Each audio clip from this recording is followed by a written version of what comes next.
Até hoje meu irmão Felipe Neto, pra quem não sabe, acha que só ronca quando tá de barriga pra cima.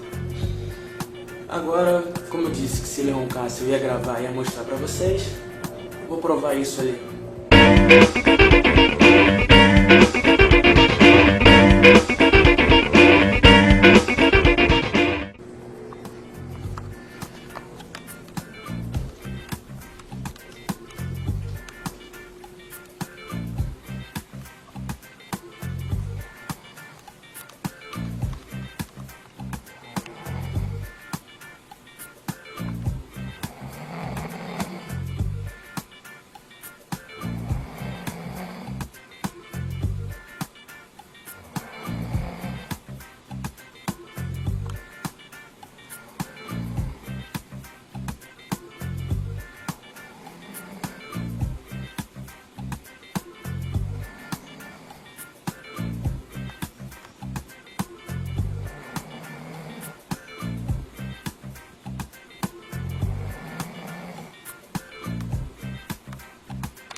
Te fudi!